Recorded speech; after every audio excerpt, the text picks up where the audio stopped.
that little church had this big cross over the altar that was backlit, and it was always lit.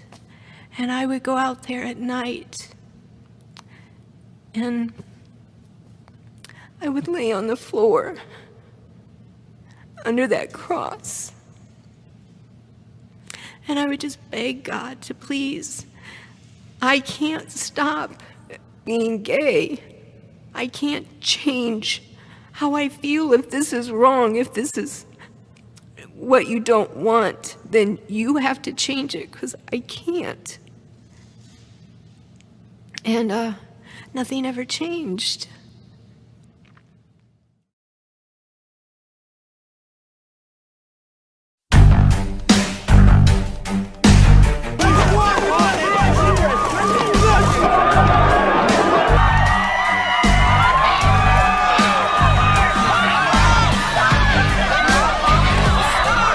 Being a homosexual and a lesbian is a ticket to hell. We ignore both in the Bible about all sorts of things. He sat with them. You're a stupid motherfucker. You turn into something like... Who's up for you to judge me? Wicked and rough. I'm a born-again Christian. That's what I am. The second you see your son dropping the limp wrist, you walk over there and crack that wrist. Man up. Give him a good punch. Homosexuality is abnormal, it's against nature, it's shameful, it's vile, it's wicked. It's simply God's fixed determination to punish the wicked in hell for their sins. Because he can.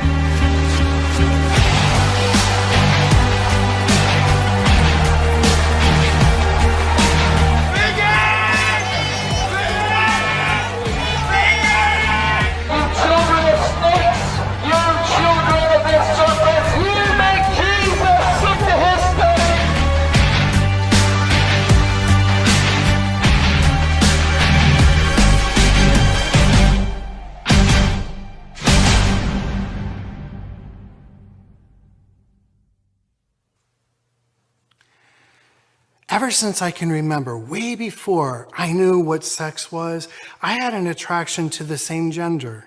From the time I was in elementary school, I began to experience feelings for other boys. And then in middle school and high school, my friends were being attracted to girls, but I was being attracted to them.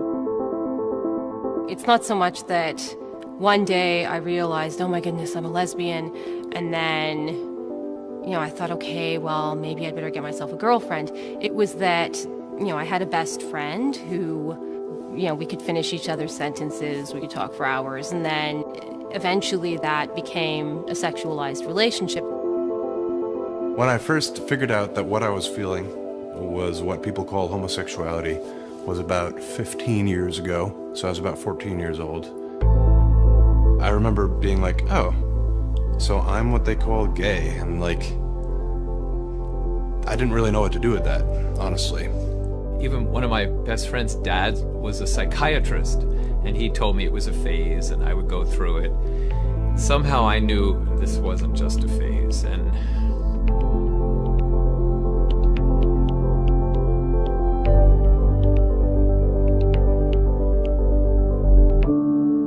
my dad was an alcoholic, and he physically abused me. My mom and I were very close, and I had one sister. My mother and I were like ice toward each other, so there was no real connection there. I grew up Catholic.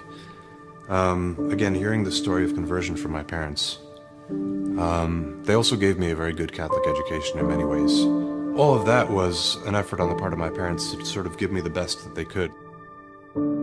I grew up in an environment feeling unwanted. My mom used to say things like, I wish you were never born to me. I felt very depressed and very suicidal when I was growing up.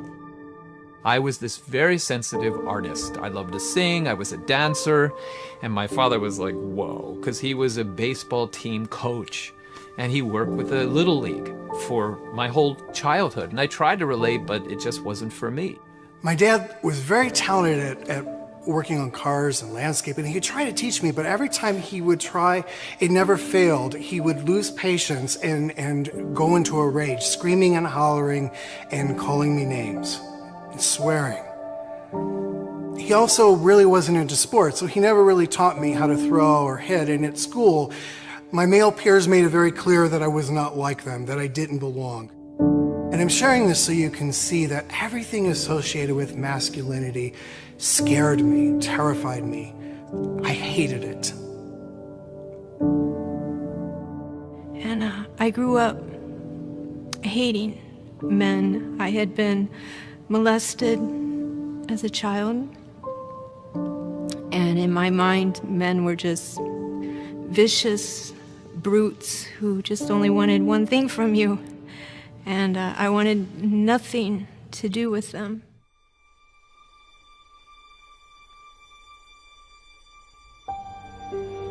You have to understand that for women especially, it's very often not so much a matter of strong physical attractions to one gender or to the other gender. It's a matter of how you emotionally interact with people.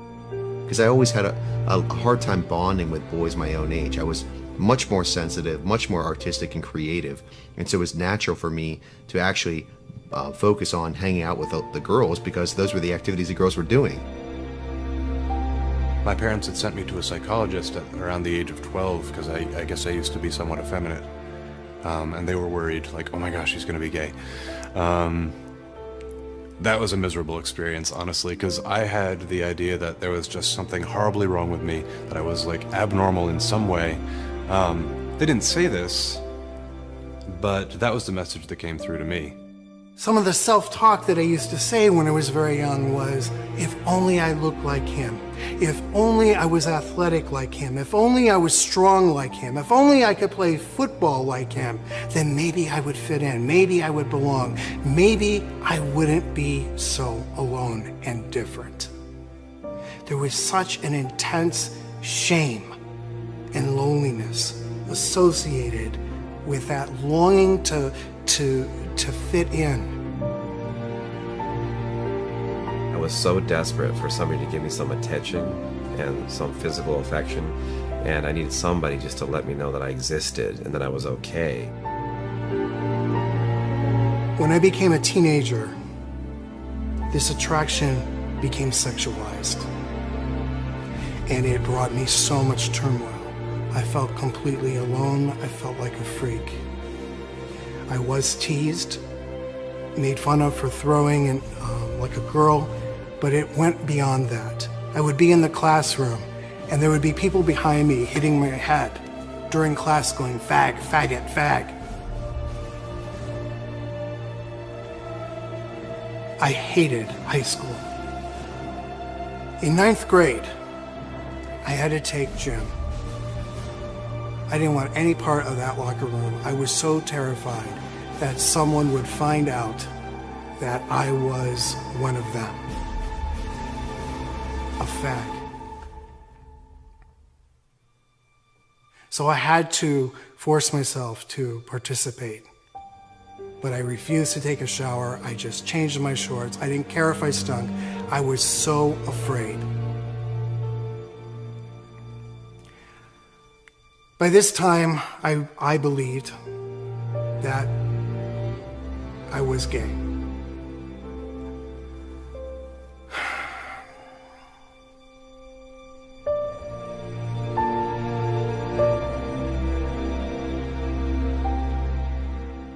I think the bullying really caused me to go deeper into the sexual acting out because I needed relief. I needed to help find some kind of source to help kill the pain. And I wasn't definitely getting that from people necessarily in the church because I didn't feel like I could talk to them about that.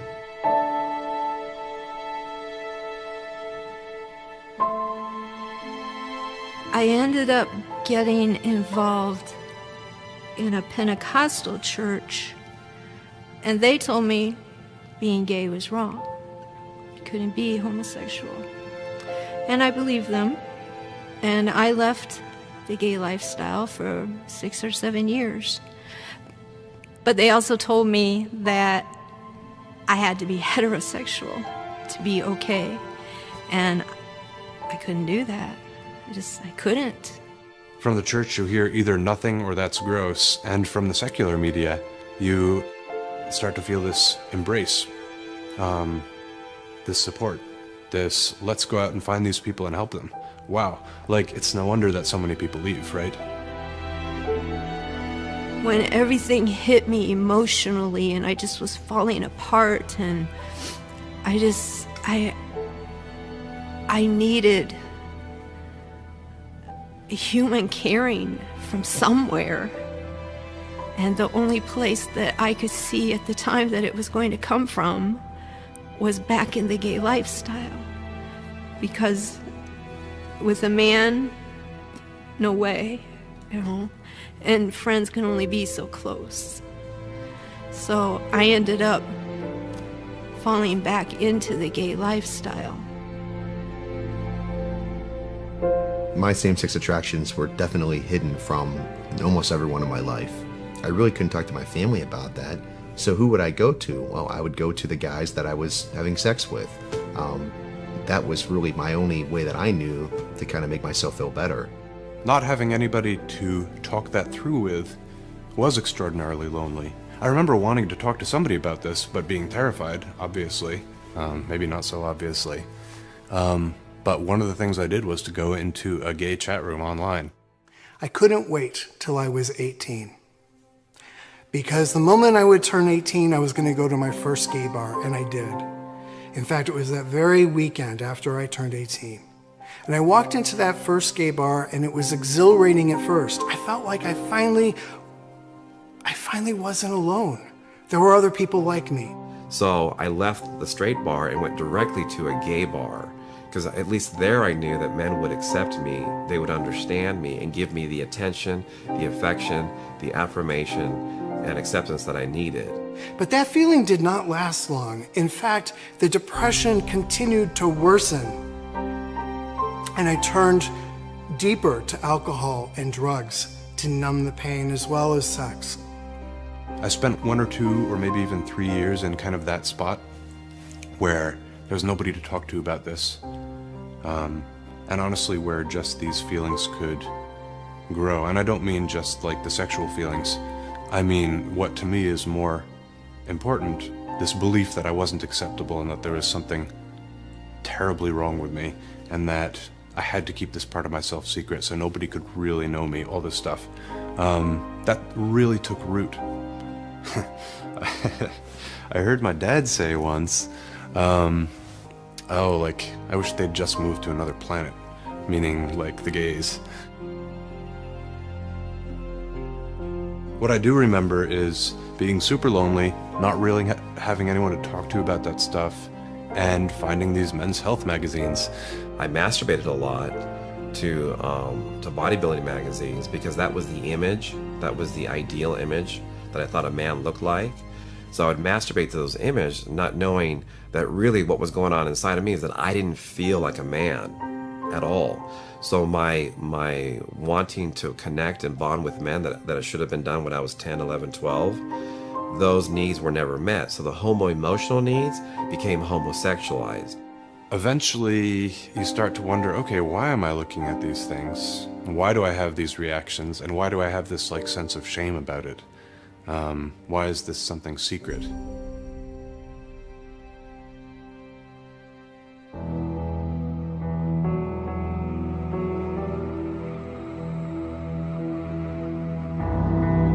I went to college and I came out, and I had a male partner for 3 years. I said, okay, I'll start with a bisexual label, which is a very common thing for people to do. And then I thought, this is silly. I don't actually relate well with men. I should just say lesbian. That's more honest.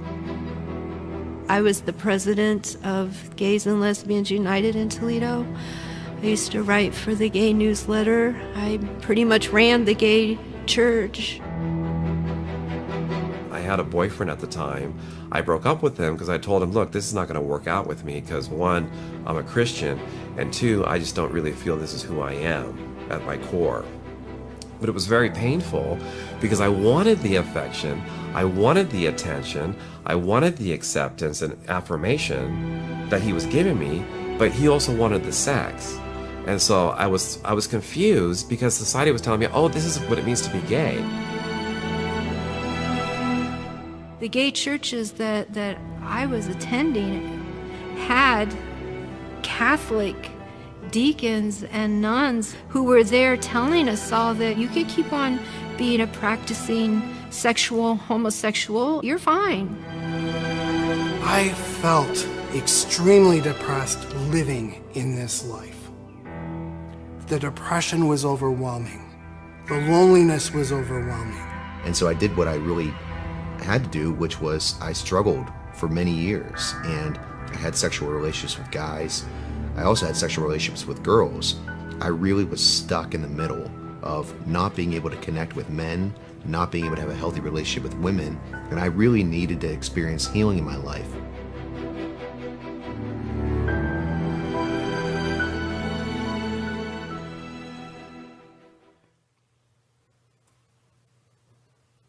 Then one day when I was 24, my sister, my only sibling who I was very close to, died of a heart attack at age 21.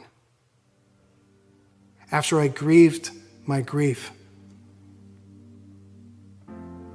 I was forced to look at my own mortality, and I thought it should have been me. I was the one slowly killing myself. I was just so lost and so broken. And I knew that I needed God.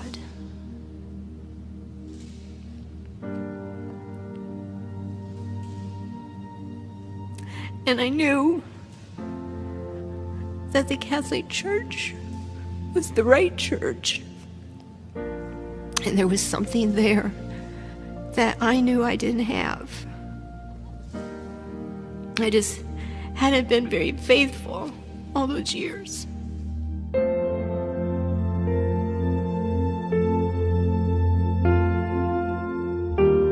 Then I realized that I needed to really get to know who God is. That he's not there to replace the emotional highs. There's got to be something more. The first time I ever actually told anybody about this, all of this, was in confession. And instead of just kind of brushing past it, he actually said, "Oh, well, do you want to talk about that?" And I was like, "Yeah, please, I do." You know, I was not in the habit of talking about anything that was important to me. He made himself available to me in a way that nobody else ever has. He was very truly a father to me, and continues to be one. I can't even, you know, there's nothing I could ever do to ever repay him for that. I was born and raised Jewish, and my partner was Catholic, and he loved this Jesus guy. And at first I persecuted my boyfriend, saying, stop it, all this Jesus stuff. But finally he said, "Stop it, Richard. You believe what you want to believe and let me believe what I believe." And I realized, wow, I was wrong, and I apologized to him. And because I loved my partner, I wanted to find out why he loved this Jesus guy. I knew that if I became a Catholic, the homosexuality thing was going to have to go. And I told God I was okay with that because I was falling in love with my Creator. And my identity and relationship to God just seemed more important than my identity and relationship to my girlfriend. After studying God's Word, my boyfriend and I, we realized, we're not supposed to be doing what we're doing. So we stopped the physical part of our relationship, and eventually we broke up. So I focused on building a strong foundation on God. And amazing things happened. I stopped sex, I stopped alcohol, I stopped drugs, and I verbally forgave my dad. I made some really good Catholic male friends. They taught me how to throw, how to hit, how to catch, and I began to like who I was. I realized that no, I can have all the affection, all the attention, all the acceptance and affirmation from straight men, and that's been my healing process. I found hope. Hope that comes from God. The one unmistakable source of Christ's love that came to me. The one unmistakable source of acceptance and healing has always been through the church and her ministers. There was never peace. There was never true joy. There was never happiness anywhere that I went in the world until I came to the Catholic Church.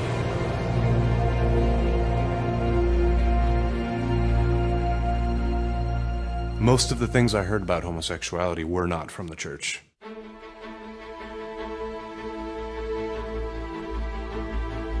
I knew what was prohibited. I knew that there wasn't a future for me with, like, being married to a man or something.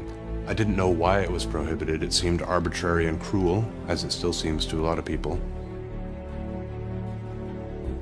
To anyone who experiences heterosexual feelings, it feels natural. And for a man or woman who experiences SSA, or same-sex attraction, it feels natural. I think you have to distinguish between two elements of same-sex attraction.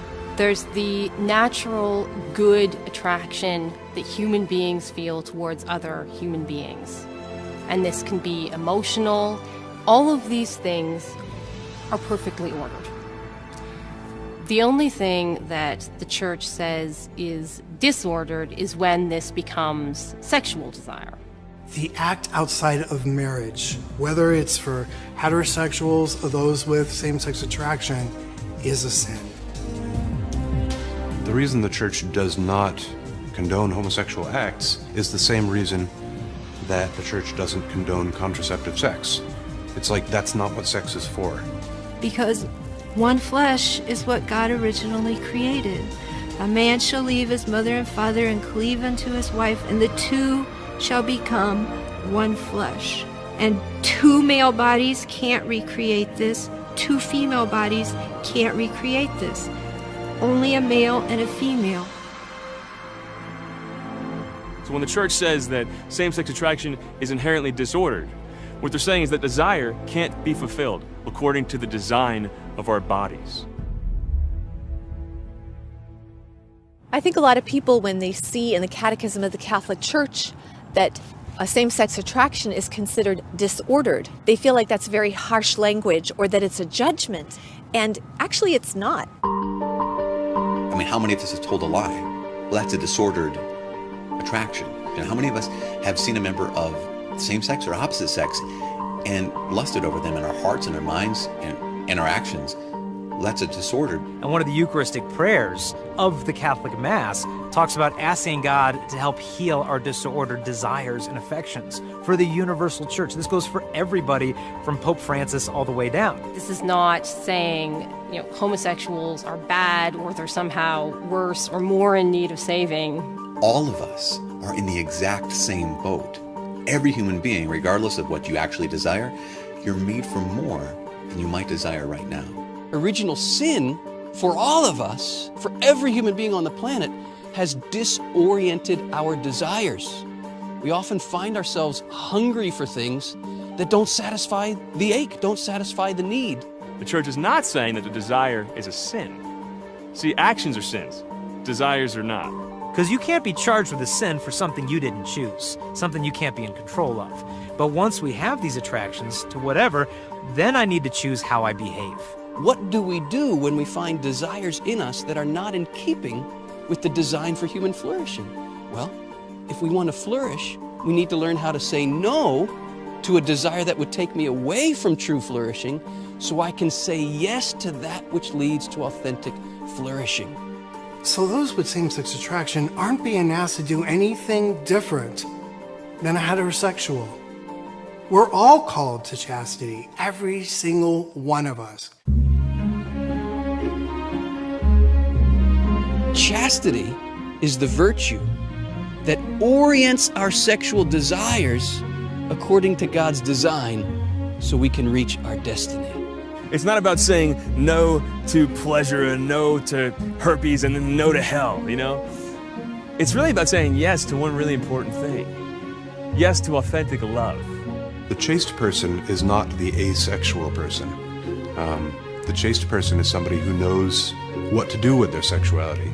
Everyone is called to chastity, not as a repression of desire, but as an inner transformation and redemption of desire, according to God's design, so we can reach our destiny.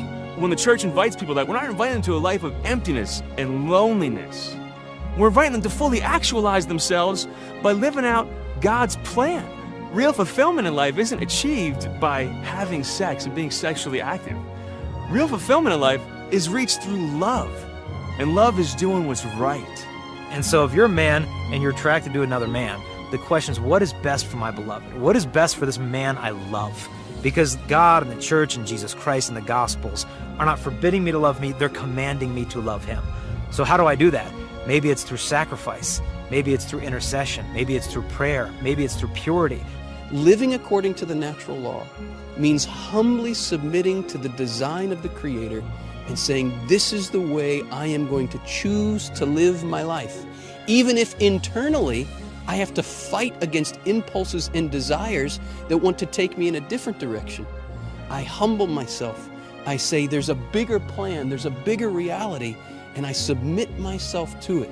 And when the church invites people with same-sex attraction to do something really difficult, to follow God in their state of life, and man, people who are doing that, they're heroes.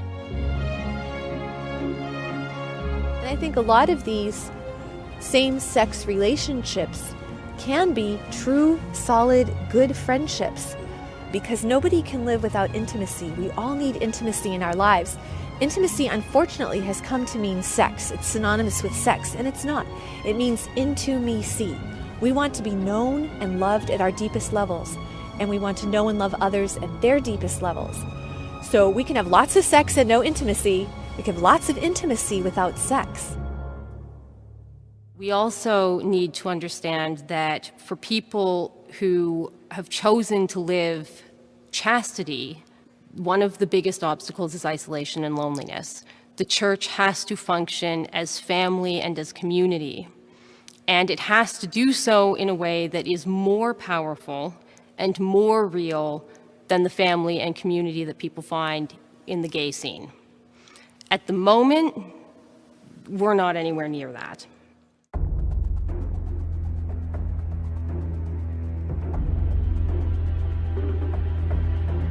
I mean, a large part of the alienation I felt was just what homosexuality was in sort of like widespread Catholic culture. You know, kind of like mean jokes got said about it. Or not mean because, well, nobody we know is actually like that, so we wouldn't talk like that if any of us were like that, but of course, you know, I'm sitting right there.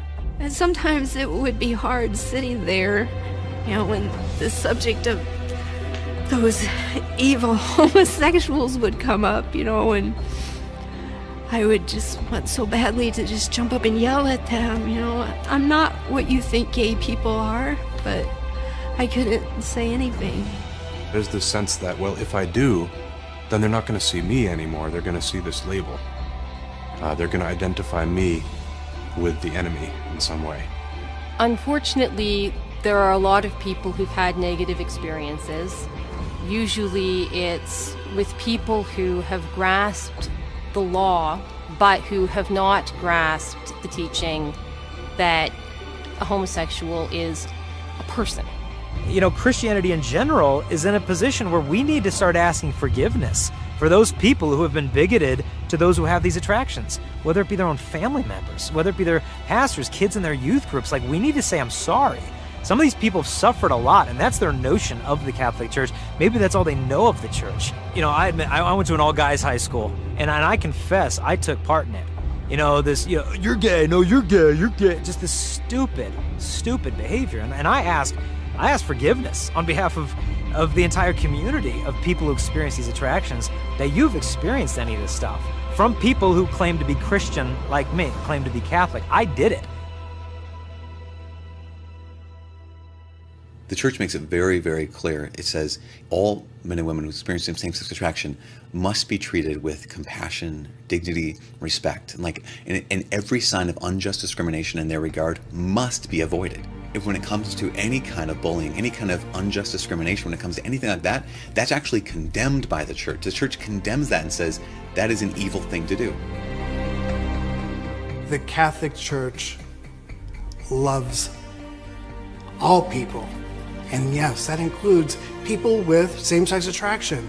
I think what's in people's consciousness is, as we all know, that horrific church that goes around with the God hates fags signs. No, like God hates your sign. Go burn your sign. That's what he hates. Yes, homosexual acts are a sin. Yes, there are people who live in sin in that way. But how did Jesus treat people who lived in sin?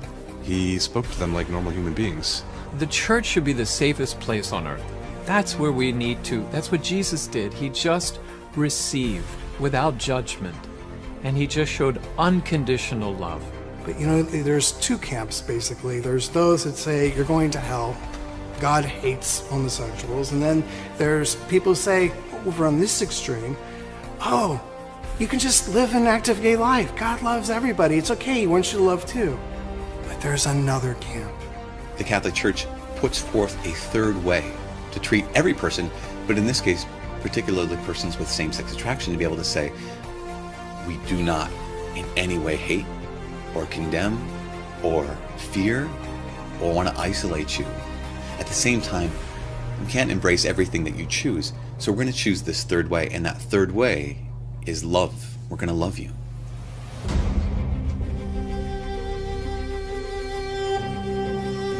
I find so much comfort in the church's teaching regarding same-sex attraction because it tells me that the Lord loves me. I can live, and I do live, a fulfilling, chaste life. My whole life I would cry and beg God, please make me good. I don't want to be evil. That drove me to search and search and search. And I just wanted what was the truth. Don't tell me nice lies. I just want what is the truth.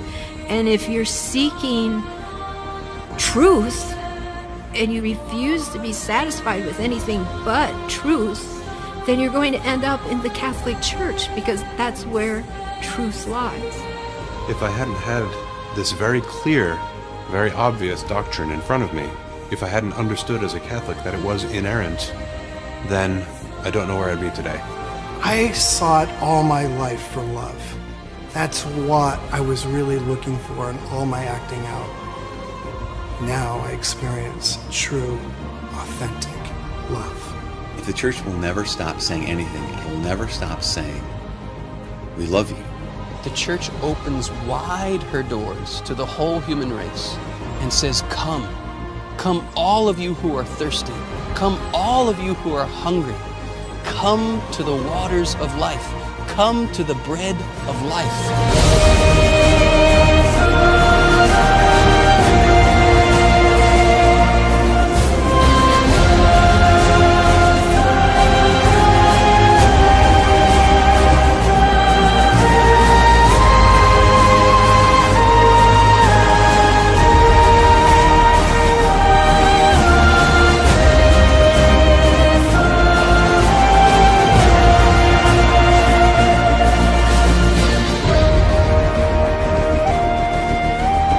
Catholic Church holds out to you the hope and the reality that you don't have to wait till you die to become a saint. You can live a saintly, holy life now here on earth. And so we're calling those people who do experience same-sex attractions to love through purity and through sacrifice. And not a life of desolation, but a life of deep union with Christ and with the church. Because those people who have these attractions, they belong in the Catholic Church. This is their home. You belong here with us. You can share with us your struggle. You can share with us your attraction. And we're still going to love you. I know that I am a Catholic man. That's my identity. I used to think I was gay. I'm not gay. I am David, a Catholic man.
Sure that we make it far enough to look back and laugh when times were rough. No fear, no doubt, no worry when you gave me your heart.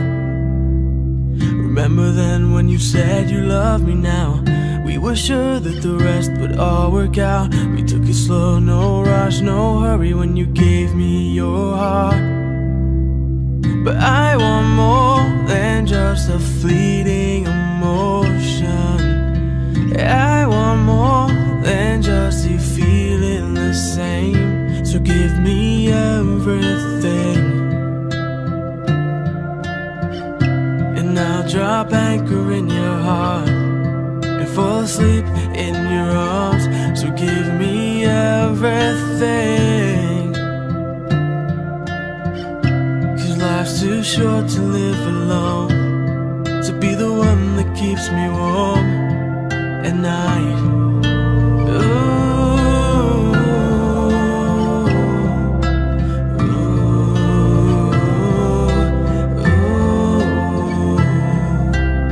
We thought our love was enough to stand the storm. We've seen it all and we stood the rain before. Was there a calm in your soul when you told me you gave me your heart? But I want more than just a fleeting emotion. I want more than just you feeling the same. So give me everything, and I'll drop anchor in your heart and fall asleep in your arms. So give me everything, 'cause life's too short to live alone. So be the one that keeps me warm